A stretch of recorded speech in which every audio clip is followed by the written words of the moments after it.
아멘. 오늘 말씀의 제목은 주님의 길이란 제목으로 함께 은혜를 나누겠습니다. 주님의 길. 한국은 좀 있으면 좀 있으면 있을 4월에 제22대 국회의원 선거가 있습니다. 아시죠? 예, 뭐 이렇게 뉴스를 보면 계속 이제 그 선거에 관한 얘기, 그리고 여야의 막 이렇게 부딪히는 이야기들로 나옵니다. 선거를 앞두고 있어서 그렇습니다. 미국도 마찬가지죠. 올 연말에 대통령 선거가 있습니다. 그래서 그것 때문에 막 이렇게 플랜카드도 붙여놓고 굉장히 떠들썩합니다. 사람들은 이렇게 권력을 쥐기 위해서 혈안이 돼 있습니다. 권력. 속담에 그런 말이 있습니다. 권력은 부자지간에도 나누지 않는다고 합니다. 이 얼마나 매혹적이고 이 맛이 얼마나 달콤한지, 이것이 얼마나 강력한 힘인지 권력은 부자지간에도 나누지 않는다고 합니다. 그만큼 권력을 향한 인간의 본능적인 탐욕은 엄청난 것입니다.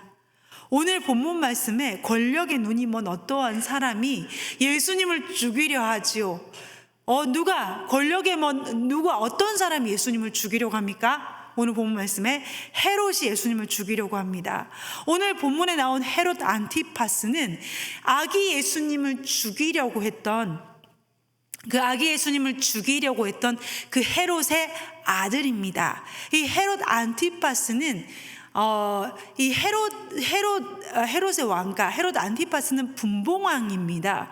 분봉왕은 말이 왕이지 엄격히 말하면 왕이라고 볼 수가 없습니다. 영주라는 말 아시죠? 한 지역만 다스리던 그 영주, 딱 그 영주의 개념으로 보시면 돼요. 헤롯 안티파스는 이스라엘 전체를 다스리는 것이 아니라 갈릴리와 베레아라는 그 지역만 딱 다스리는 분봉왕, 그 한 지역만 다스리는 영주 같은 존재입니다.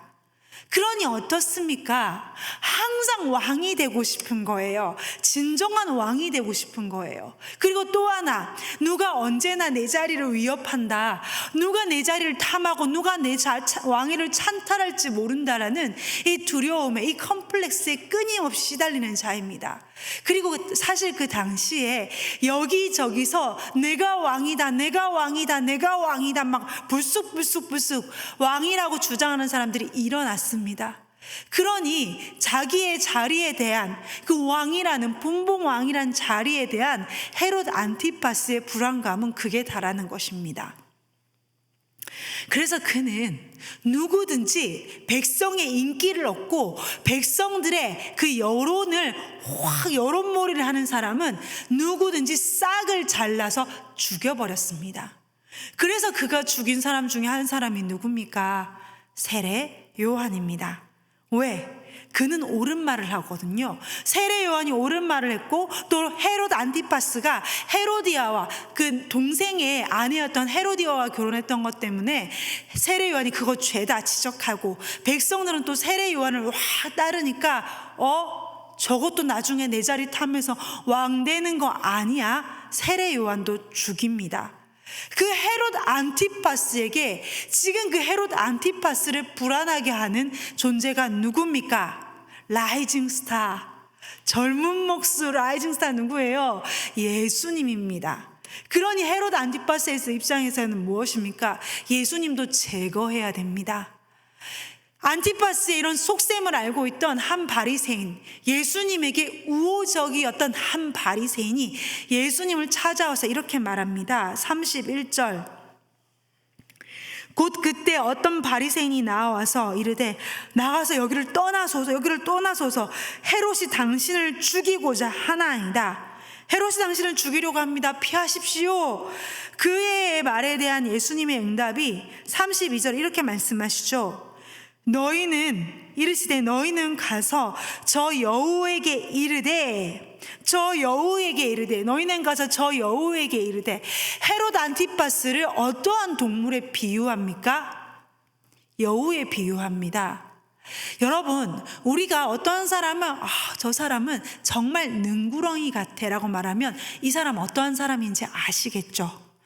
저 사람은 배짱이 같아, 어떠한 사람입니까? 일도 안 하고 먹고 놀기만 하는 사람을 배짱이라고 말합니다.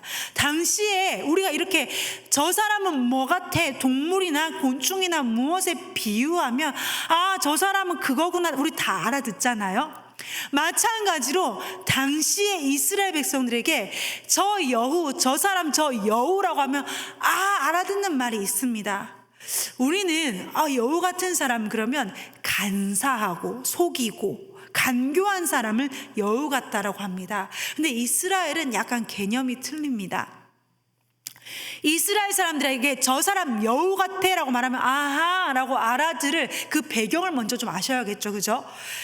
이 성경에, 구약 성경에 여우에 대해서 여우가 등장하는 말씀이 있습니다. 지금 딱 생각나는 말씀 있지 않습니까? 어디일까요? 아가서에 보면 이런 말씀이 있습니다. 아가서에서 우리를 위하여 여우 곧 포도원을 허는 작은 여우를 잡으라. 우리의 포도원에 꽃이 피었음이라. 포도원을 허는 여우라고 합니다. 포도원, 우리의 포도원에 꽃이 피었음이라. 포도꽃이, 이스라엘의 포도꽃이 피는 것은 3, 4월입니다 3, 4월에 포도꽃이 피면 여우가 포도구를 허문다고 합니다. 여우가 포도를 좋아할까요? 여우가 포도꽃을 좋아해서 그랬을까요? 아닙니다. 들쥐입니다. 들쥐는 포도꽃의 향기를 좋아해요. 근데 이 들쥐를 누가 잡아먹습니까? 여우가 잡아먹거든요.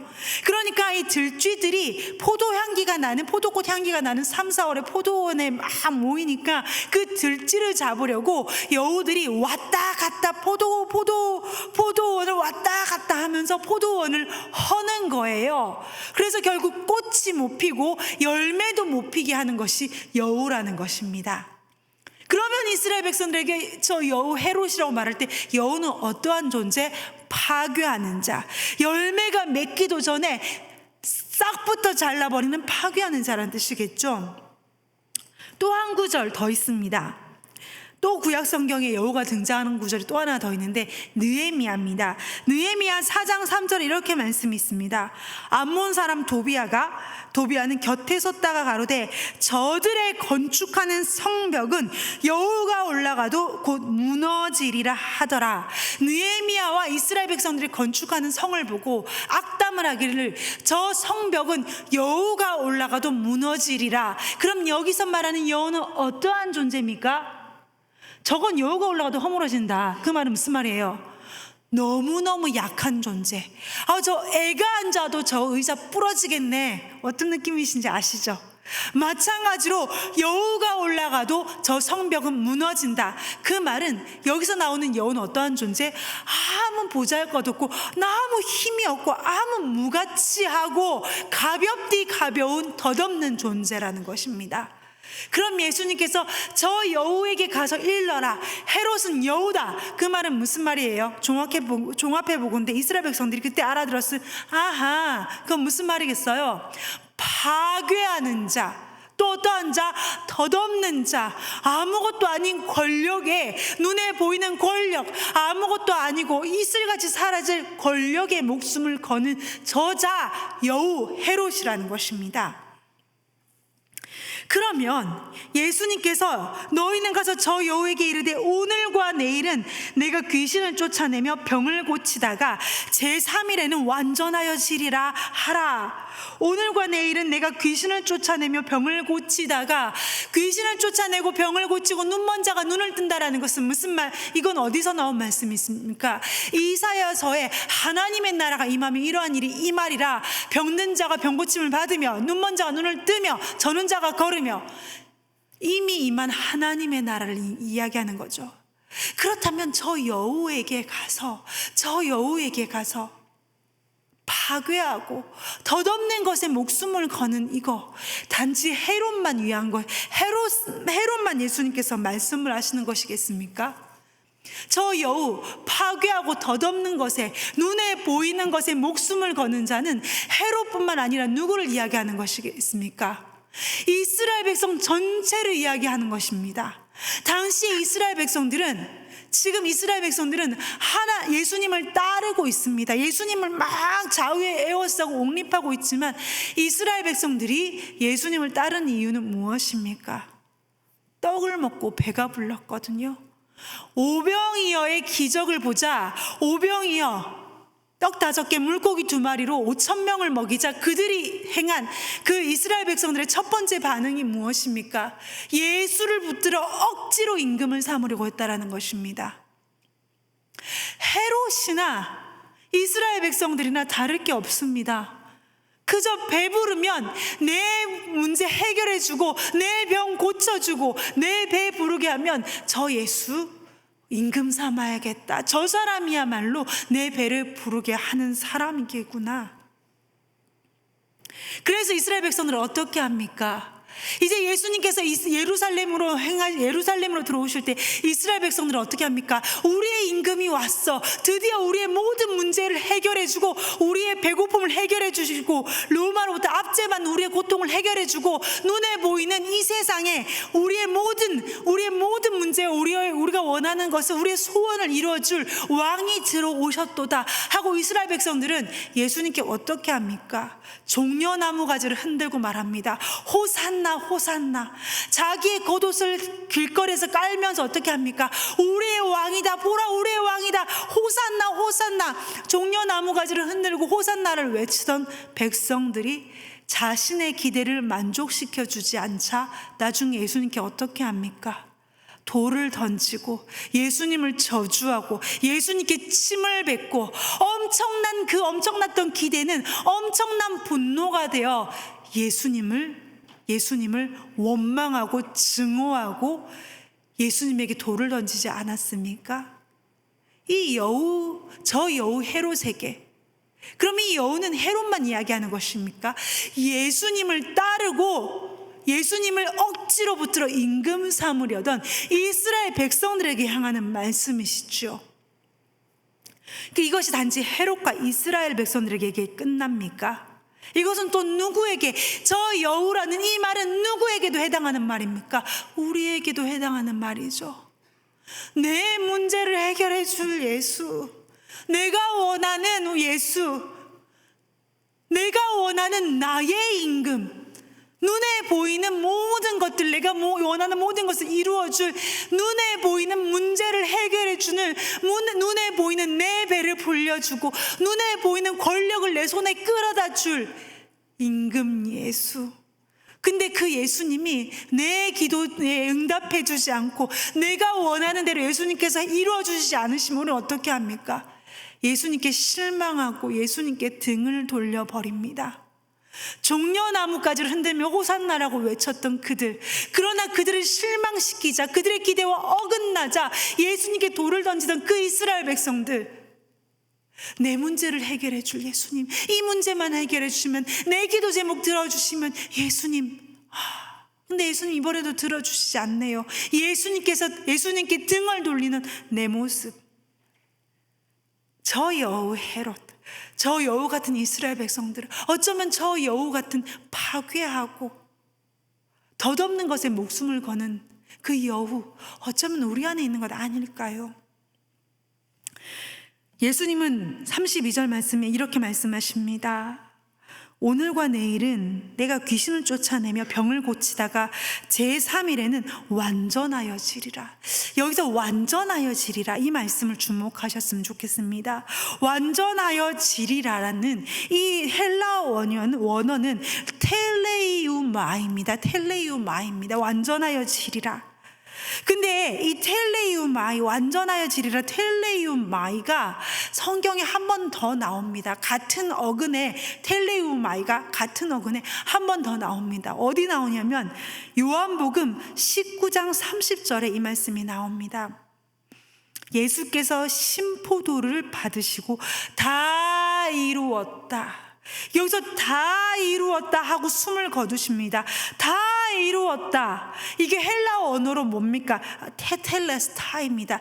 텔레우마이, 테텔레스타이, 똑같은 어근입니다. 완전하여지리라, 텔레우마이. 다 이루었다. 테텔레스타이. 똑같은 원어입니다. 이건 무슨 말씀이겠습니까? 예수님을 향해 끝까지 거부하고 이 세상의 것을 한없이 가볍고 부질없는 이 세상의 것에 온통 마음을 빼앗긴 우리를 향한 그분의 사랑으로 예수님께서 완전하게 하고 예수님께서 이루신다라는 것입니다. 여호와의 마음으로 여우같이 파괴하고 덧없는 것에 목숨을 거는 우리를 위하여 우리를 다 아시면서 파괴하는 자, 덧없는 것에 목숨을 거는 여호와 같은 우리를 다 아시면서도 그분의 사랑으로, 예수님의 사랑으로 예수님은 완전하게 하고 우리의 구원을 완전하게 하고 우리의 구원을 이루신다라는 것입니다. 어디에서? 십자가에서. 저는 오늘 이 말씀을 묵상하면서 요한복음 13장 1절 말씀이 생각이 나더라고요. 요한복음 13장 1절 말씀에 예수님께서 이런 말씀이 있습니다. 예수께서 자기가 세상을 떠나 아버지께로 돌아가실 때가 이른 줄 아시고 세상에 있는 자기 사람들을 사랑하시되 끝까지 사랑하시니라. 세상에 있는 자기 사람을 사랑하시되 끝까지 사랑하십니다. 이 끝까지 사랑하신 예수님의 자기 사람 중에는 누가 들어갈까요? 은 30냥의 입맞춤으로 예수님을 팔 가룟 유다도 끝까지 사랑하셨고, 다 굴기 전에 예수님을 모른다고 저주하던, 3번이나 부인하고 저주하던 베드로도 그 끝까지 사랑하시는 그 사랑 안에 들어갔고, 자기 사람을 끝까지 사랑하시는 그 사랑 안에는 우리 예수님, 나 이 문제만 해결해 주면 예수님 따를게요. 이거 예수님이 내 기도 제목 응답, 그 크신 그림으로 이건 너에게 지금 너에게 이 기도 제목이 너한테 이루어지면 안 돼라고 예수님께서 거절하셨을 때 예수님 앞에 등을 돌리고 실망했습니다. 등을 돌리고 시험에 들기도 하고 예수님을 부인하는 우리도 그 끝까지 사랑하시는 그 사랑 가운데는 우리도 들어가지요. 예수님은 이렇게 우리를 끝까지 사랑하셨습니다. 그 끝까지 사랑하시는 그 사랑이 언제까지? 우리가 하나님 나라 이르러 그분의 손을 잡고 그분을 얼싸안고 기뻐하는 그날까지 끝까지 우리를 사랑하십니다. 가끔 우리는 나조차 내가 나를 용서하지 못하고 나조차 내가 나를 용납하지 못할 때가 있지 않습니까? 너무 내 꼴이 추하고 너무 못나서 이것밖에 안 되나, 내가 이것밖에 안 되는구나, 나조차 부끄러운 내 모습, 나조차 내가 나를 버리고 싶을 때가 있지요. 그럴 때 우리는 끝까지 사랑하시고 완성시키고 이루시는 예수님, 끝까지 내 손 붙잡고 포기하지 않으시는 그분의 사랑을 기억하시기를 원합니다. 자, 다음 주부터 우리 고난주간이 시작이 되지요. 끝까지 이루시고 완성하시는 예수님의 사랑, 파괴하고 덧없는 세상의 것을 목숨을 거는 나임을 알면서도 끝까지 사랑하시고 완성하시는 예수님의 구원을, 예수님의 사랑을 묵상하는 오늘과 내일 그리고 다음 한 주가 되기를 간절히 원합니다. 함께 기도하시겠습니다.